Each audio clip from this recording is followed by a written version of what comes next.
Hey, it's Alison from Music Alison. I'm here with a little breakdown of the Spring Session by Andrea Dow. The Spring Session is a classical pop fusion inspired by spring by Antonio Vivaldi. So this has got I'm going to break it down into 4 parts. We'll call the first 2 lines, that will be the first part, part 1. Then part 2, the second 2 lines, the third and the fourth 2 lines. And then over on the second page, you've got this part in between repeat dots, meaning that you're going to play that twice. We'll call that part 3.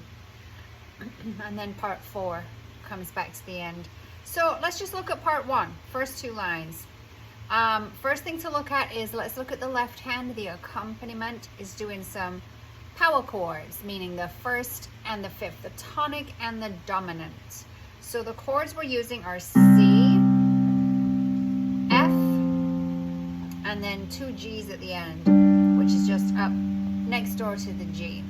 So we're going to be using the pedal throughout, connected pedaling. So when you play the chord, start the measure, pedal down, hold it. When we're going to change chords, pedal up, pedal down, hold it. Pedal up, pedal down, hold it. Connected pedaling, and you can see that on the first line. You see the upside down V, that's pedal up, pedal down. And then it says simile, which just means similar. Just keep doing pedal throughout the whole song. So the left hand part is just chords. It starts with C, 2, 3, 4, F, 2, 3, 4, C, 2, 3, 4, F, 2, 3, 4, C, 2, 3, 4, F, 2, 3, 4 to G, 2, 3, 4, and G, 2, 3, 4. So that's it. That's the left hand part. Start by maybe going over that and getting super comfortable. And then we'll add in the right hand. The right hand has the melody. So the first thing I'm going to do is look through what I'm about to play. And I can already see that there are 3 measures that are the same. And they have this. There it is in measure 1, measure 3, and measure 5. Oh, these measures are labeled wrong. 1, 2, 3, 4. Measure 5. Yes. Okay, so that's called a motif, as you may or may not remember. A motif is a phrase that repeats throughout the song. We're going to find that again when we get towards the end. I see it over here as well. So dun dun dun dun dun. That's our motif. And you can see we're playing up here in treble C position. So C, D, E, F, and G. That's your hand position. So let's just go through the first 2 lines. We've got that motif. Bum, bum, bum, bum, bum, up to G. 2, 3, 4. 2, 3, 4. 2 and 3, 4. 1, 2, 3, 4, and 1, 2, 3, 4, and 1, 2, and 3, 4. 1, 2, 3, 4. And that's the end of the first 2 lines. The 3 G's that we just played is actually the start of a slur. So that's going to continue into the next measure. Woo! Straight, the slur kind of starts and ends there. And we're going to crescendo on that part. So it's mezzo piano, first part, with a crescendo at the end. Here's what it sounds like together. 1, 2, ready, play.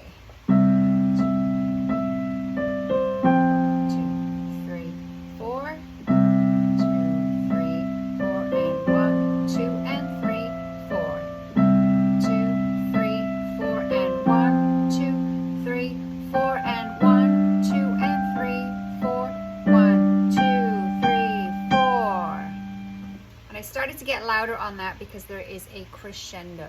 So that's part 1. Work on that. You can rewind and just go over that part, and then when you feel ready, we'll have a look at part 2.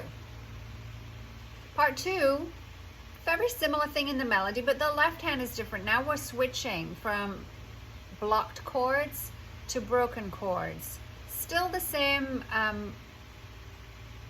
power chords that we talked about, the C, the F, and the G. What am I trying to say there? Primary chords. Still the same primary chords that we talked about. But instead of playing them like that, we're going to play them dun, dun, dun, dun. We're just going to separate out the notes. So let's go through the left hand real quick, just with the third and the fourth line. So it starts off with an F chord, so we're going to play it 2, 3, 4, and then a G. So just up a step, down to a C. Boom, bum, boom, bum. Stay on the C. Back to F now. Boom, bum, boom, bum. To the G. Clearing out the pedal each time. Solid chord, F, solid chord, G. 2, 3, 4. So that's it for that part. Again, you can rewind the video and go over any parts that you want to reinforce before you move on. So I'm going to move on to the right hand part. We're still in that treble C position, haven't moved the hand at all. We finished with that G, G, G, which is the start of a phrase. So we're going to continue into G, D, 2, 3, 4, 1, 2, and 3, 4. I had to move up to the A on this measure here. I'm all confused with the measure numbers now because they're not labeled properly. This should be measure 9, but it says measure 8. Ah, my brain. So when we get to the end of the third line, you got to move out of position because you've got an A there. First ledger line above the staff, that's an A. I put a circle around my finger number. Do the same thing. Make it easy on yourself. Ooh, that's a song. Okay, so back to here. We're going to start on the G. I've got 1, 2, and 3, 4. D, 2, 3, 4. 1, 2, and 3, 4. Moving up, 2, 3, 4. So then for the next measure, I've got to scoot back down. Now my fourth finger is on that G. I've got to switch it back to the fifth. So all I'm going to go do is that. Easy peasy. This is the same as the line above, look. And then here, first finger on the C. We're going to cross over with the fourth finger. Dun, dun, dun. Skip down, skip up, ending on the G. So the first two measures of the fourth line are the same as the first two measures of the third line. This is why it's important to look for patterns, things that you can recognize. This last part here, we did a little crossover action, just like when we do a scale. First finger's on the C, fourth finger up and over. It's going to come over there to the B. We're going to try not to swing the elbow out like a chicken wing. Down a third. So I'm just going to shoot my first finger out to the E, second finger back up to the G. So let's do the whole part there with the two hands. It sounds like this. 1, 2, ready, play. 2,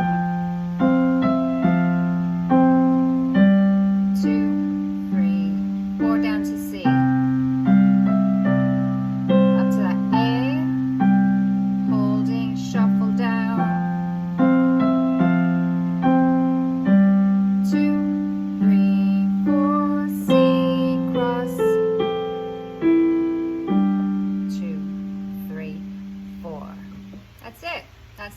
So again, rewind, go over this section as much as you need. That brings me to section 3. Top of the second page says measure 16. We've still got a broken bass line, but we're adding a little pattern into it. So here's what's happening. First two measures is repeated and repeated. So we're going to do this little phrase 3 times on the left hand, and it's C position, C chord, C, G, C, G, F, G, F, G. That's it. That's your bass line. 3 of those, then an F, then a G. So let me just run through that whole thing here. Here we go. I'm using my pedal. 1, 2, 3, 4. 1, 2, 3, 4. 1, 2, 3, 4.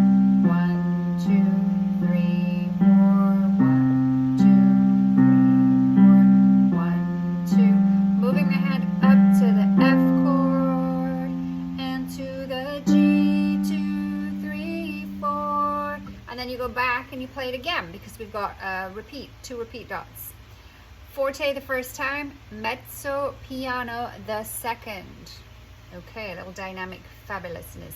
So looking at the right hand section, I can see there is something that is repeated. The first two measures on the first line and then on the second line starts off this with the same phrase and then moves off into something different. So here we are, we're still in treble C position. We're third finger on the E, and we're going to start there. 1, 2, and 3, 4, 1, 2, 3.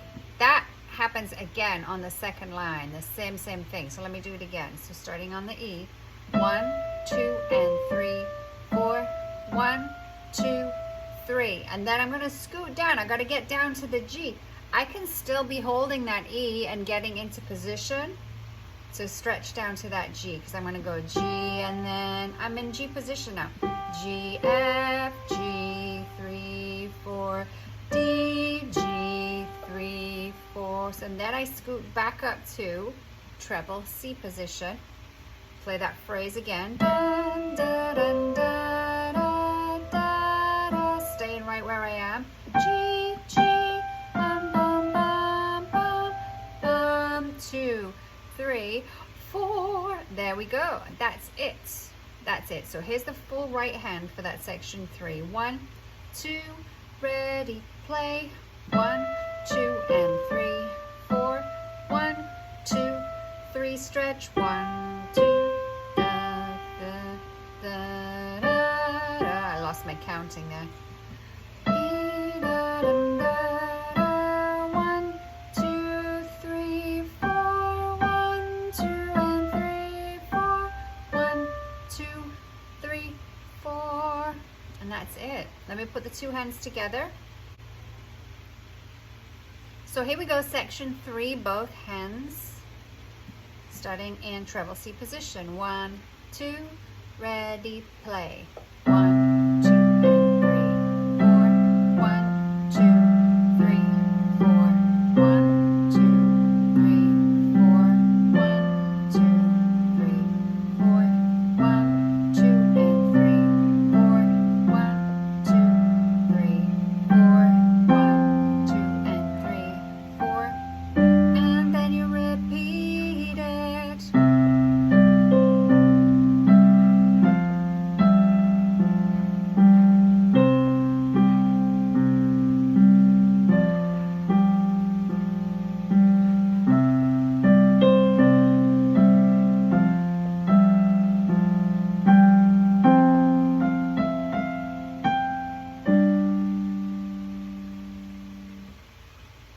And that's section 3.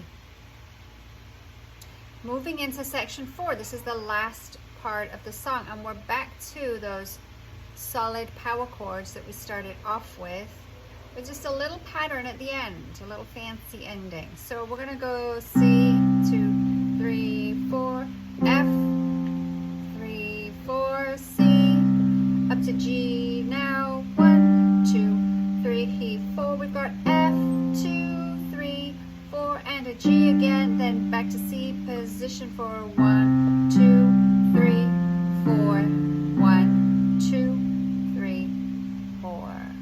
And I always find myself putting a little ritardando on that, even though it doesn't say it. I do it anyway, so you can if you like, it's fine. Let's look at the right hand. We're still up here, C, treble C position. We're going to start on that E again, third finger. So 1, 2, 3, 4, and 1, 2, 3, 4, and 1, 2, and 3, 4, 1, 2, 3, 4, 1, 2, and 3, up to the A. Woo, we did that before. And then we're moving up to the B and finishing on C. See where pure.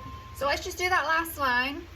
I kind of sprung that on us. So we've got E, F, G, D, C, stretching up again, A, G, moving the hand, F, B rather.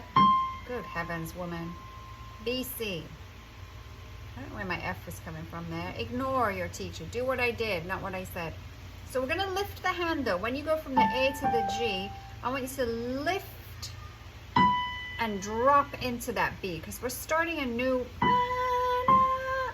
phrase there, and it's soft, it's gentle. Actually, you have to do it very softly.